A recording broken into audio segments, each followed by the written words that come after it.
Vivimos, bombardeados por publicidad, todo el tiempo. Uf, sí, en todas partes. Y la mayoría pues la ignoramos, ¿no?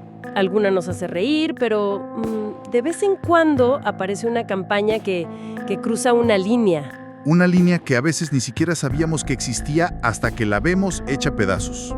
Exacto. Y de pronto, ¡pum!, desaparece. Hoy vamos a meternos de lleno a analizar varias de esas campañas, anuncios que fueron tan pero tan polémicos que terminaron prohibidos. Y fíjate que lo interesante no es solo ver las imágenes, sino descifrar el porqué. Cada prohibición es como una radiografía de lo que una sociedad valora o lo que teme en un momento muy específico. Justo. Nuestra base para esta conversación es un análisis de Blanca Figueroa que recopila algunos de los casos más sonados a nivel mundial. Ajá. Y la misión es entender qué resortes tocaron, qué fibras sensibles movieron para que la censuraran. O sea, ¿qué nos dice sobre Italia o sobre el Reino Unido el tipo de publicidad que deciden vetar? ¿Dónde está esa frontera entre lo creativo y lo inaceptable? Es una pregunta muy buena. Bueno, vamos a entrarle al detalle. El primer campo minado, y quizá el más obvio, es la representación de la mujer, la sexualización. Sí, es un tema recurrente y que siempre genera debates feroces. Un caso que marcó una época fue el de Dolce & Gabbana en 2007. Uf, sí, me acuerdo perfecto. La imagen era potentísima. Prohibida en Italia y en España. Se veía una mujer tumbada, inmovilizada por un hombre sin camisa, mientras otros hombres la rodeaban observando. La recuerdo. Y viéndolo ahora con distancia, se podría argumentar que es solo fotografía de moda, ¿no? Con una estética provocadora que busca evocar poder o tensión. Claro. Digo, no podría ser una interpretación artística. O la reacción fue simplemente esto es una apología de la violencia. Esa es la pregunta clave. Y el regulador italiano, el Instituto de Autodisciplina Publicitaria, no tuvo ninguna duda. Su dictamen fue súper específico. No se quedaron en lo superficial. Para nada. Argumentaron que la campaña ofendía la dignidad de la mujer y la mostraba de forma degradante. Pero lo fascinante aquí está en su análisis. Se enfocaron en la posición pasiva de ella. Ah, mira. Y sobre todo en que la escena entera evocaba, y cito, abuso o la idea de violencia hacia ella.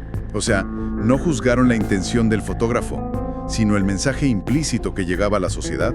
Le pusieron un freno a una narrativa que consideraban, peligrosa. Precisamente. Y esto nos revela mucho del enfoque italiano. Parece venir de una tradición legal más filosófica, ¿sabes? Centrada en conceptos como la dignidad de la persona. Claro. Y no fue un caso aislado. Un año después, en 2008, el mismo instituto prohibió otra campaña, ahora de Tom Ford, usando un lenguaje casi idéntico. Concluían que la escena evoca un acto ofensivo y abusivo en contra de la mujer. Órale, entonces en la Italia de esa época había una línea roja muy, muy clara. Clarísima, en torno a cualquier insinuación de violencia de género. Pero esa línea se dibuja con una tinta muy diferente dependiendo del país.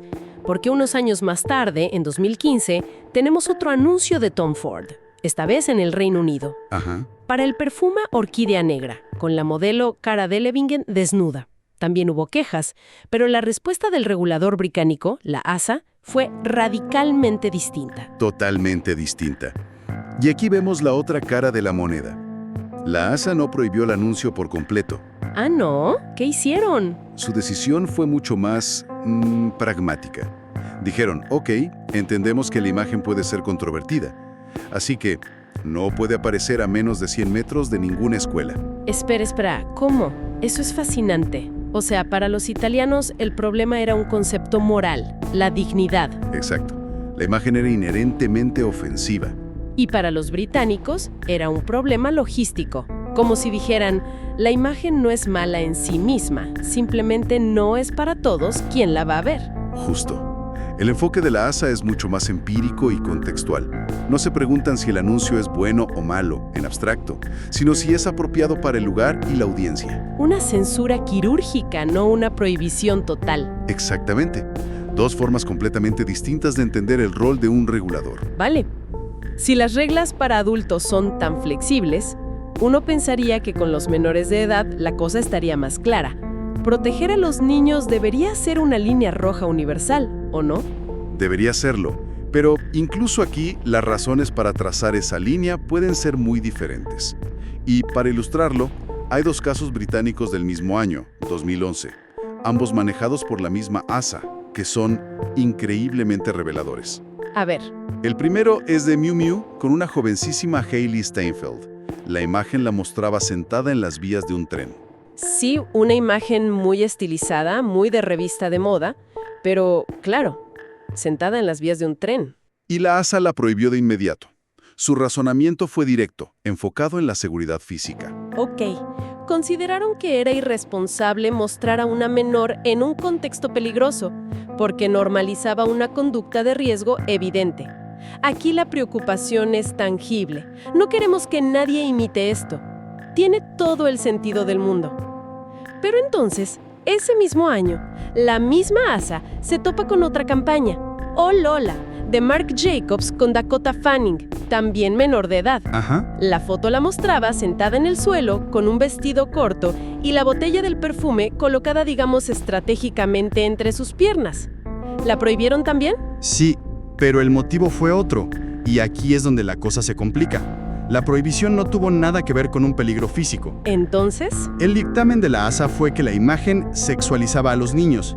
La postura, el encuadre, cómo sostenía el producto, todo fue interpretado como una representación inapropiada y sexualizada de una menor. que eran los menores. Así es. Una es casi una lección de seguridad vial y la otra es una interpretación sobre intenciones, sobre subtextos. Eso me parece, como mínimo, inconsistente. Es que justo pone de manifiesto la complejidad del asunto, ¿sabes? Demuestra que proteger a los menores abarca universos muy distintos. Claro, Por un lado, tienes la protección de su integridad física, que es objetiva, y por otro, la protección de su integridad psicológica y de cómo se representa la infancia, un terreno mucho más subjetivo. y abierto a la interpretación. Totalmente. Y la ASA consideró que ambos eran igual de importantes y que su deber era intervenir en los dos casos. Entendido. Vemos que proteger a los menores es una línea clara, aunque las razones varíen. Pero ¿qué pasa cuando la ofensa no es tan objetiva? Cuando no se trata de seguridad, sino de chocar con creencias, con fe, con ideología.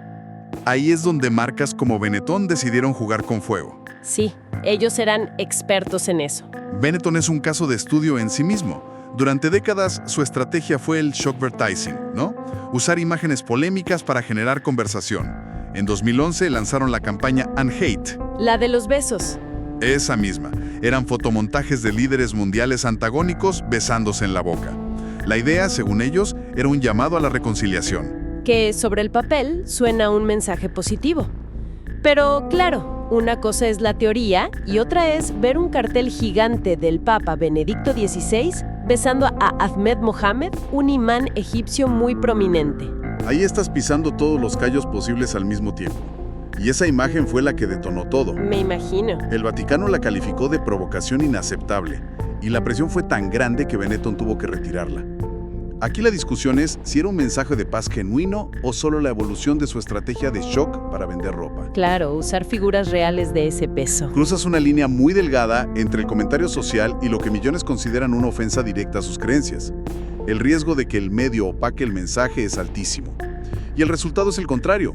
En lugar de no odio, generas más conflicto. Luego hay otra categoría de anuncios que simplemente son obscenos o de mal gusto, que ya es el colmo de la subjetividad. Sí, pienso en el póster de la película The Rules of Attraction, en 2002. Ah, sí. Inolvidable. Para quien no lo recuerde, eran varios osos y animales de peluche en posiciones sexuales explícitas. Tal cual. Y la MPAA, la asociación que regula las películas en Estados Unidos, lo prohibió de inmediato. La razón oficial fue que los juguetes que copulaban eran considerados ofensivos y obscenos. Pero son osos de peluche. Es una parodia. ¿De verdad alguien se ofendió por la moralidad de unos muñecos de felpa? Pues parece que sí. Muestra lo variable que puede ser el concepto de obscenidad. Y depende de cada cultura. En Israel, por ejemplo, se prohibió un anuncio de tabaco de la marca Kes por obscenidad y similitud con figuras humanas. Una redacción bastante ambigua. Sí, pero claramente tocó una fibra cultural muy específica. Pero hay un caso que me parece aún más interesante, porque cambia el eje de quién tiene el poder de censurar. ¿Te refieres al de Dr. Martens? Exacto. En 2007, la marca lanzó en Estados Unidos una campaña póstuma con imágenes de íconos del rock fallecidos, como Kurt Cobain o Sid Vicious, No me digas. representados como ángeles en el cielo usando sus botas. La idea era que las Dr. Martens son para siempre. Uf, suena mal gusto elevado a la enésima potencia. Y el público estuvo de acuerdo. Lo crucial aquí es que ninguna autoridad oficial intervino. No hubo un dictamen de la ASA ni nada. Fue lo que se describe como un alboroto público. La gente en Internet. Una ola masiva de indignación en Internet, en los medios, que calificó la campaña de ofensiva. La presión fue tan abrumadora que la propia marca tuvo que pedir disculpas públicas y retirar los anuncios. Así que, el poder de censura ya no reside solo en los organismos reguladores. La corte de la opinión pública a veces puede ser mucho más rápida y letal. Es una fuerza a tener muy en cuenta en la era digital. Y esto nos lleva a la última categoría de campañas problemáticas, las que parecen fomentar conductas de riesgo. Y aquí el ejemplo paradigmático es la campaña Be Stupid de Diesel en 2010. Recuerdo esos anuncios perfecto. El eslogan era algo como: los listos tienen el cerebro, pero los estúpidos tienen las agallas. Y las imágenes pues mostraban a jóvenes haciendo tonterías, como tomarse una foto de sus partes íntimas delante de un león. Digo, entiendo el punto, pero ¿no es evidente que es una ironía? Esa es la defensa que haría cualquier creativo, y tiene lógica. Sin embargo, la ASA británica no lo vio así. Intervinieron, sí, y censuraron varias de las imágenes. Su dictamen fue doble. Por un lado, consideraron que incitaban a realizar prácticas de riesgo y por otro, que algunas eran demasiado sexy o inapropiadas para los niños. El regulador opera bajo un principio de precaución, ¿entonces? Exacto. Aunque el 99% de la gente entienda la ironía, su deber es proteger a ese 1% que podría no hacerlo, sobre todo si son menores. Pero de nuevo, si no me equivoco, la respuesta no fue un prohibido en todas partes. No, y ese matiz es la clave para entender cómo operan estos organismos modernos. La ASA volvió a su enfoque contextual. Permitieron que los anuncios se publicaran en ciertas revistas para adultos. Donde se asume que el lector tiene mayor criterio. Justo. Pero los prohibieron tajantemente en vallas publicitarias y pósters en la calle, donde la audiencia es masiva y no segmentada. Una vez más, no se trata solo del qué se muestra, sino del dónde y a quién. Entonces, después de este recorrido por la publicidad prohibida, ¿qué significa todo esto? Si juntamos todas las piezas, de la dignidad en Italia a la seguridad en Reino Unido, ¿qué panorama general obtenemos? Creo que podemos sacar varias conclusiones importantes. La primera y la más evidente es que la censura publicitaria no es un concepto universal. No hay una lista de reglas grabada en piedra. Lo que en un lado es una ofensa, En otro se miden metros de distancia a una escuela. Cada cultura tiene sus propios fantasmas y sus propias líneas rojas. y esas líneas rojas se mueven con el tiempo. Lo que era aceptable hace 20 años, hoy puede ser impensable, y viceversa. La publicidad es un espejo, ¿no? Y a veces a la sociedad no le gusta el reflejo. Ese es el segundo punto clave. Las reglas son un reflejo de valores sociales en constante cambio. Y tercero, la respuesta a la controversia es cada vez más sofisticada. Ya no es solo permitido o prohibido. Vemos más estas soluciones intermedias. Exacto. Restricciones de horario, de ubicación, de medio. Es una negociación constante. Y por último, lo que vimos con Dr. Martens. El poder está distribuido. Ya no solo censuran los comités oficiales. El alboroto público, los consumidores organizados en redes sociales, tienen un poder de veto inmenso. Las marcas ahora tienen que pasar un doble filtro, el legal y el social. Una exploración fascinante sobre esas fronteras invisibles que una sociedad decide trazar. Gracias por acompañarnos en este análisis. Y para terminar, me gustaría dejar una idea en el aire. Al final del análisis se menciona que el Reino Unido ya está implementando leyes para prohibir la publicidad que fomente estereotipos de género dañinos. Ah, eso es muy interesante. Y me hace pensar, si aplicáramos una regla así mañana mismo, ¿cuántos de los anuncios que vemos todos los días serían prohibidos? ¿Qué línea que hoy nos parece completamente normal, mañana será considerada inaceptable? Da para reflexionar.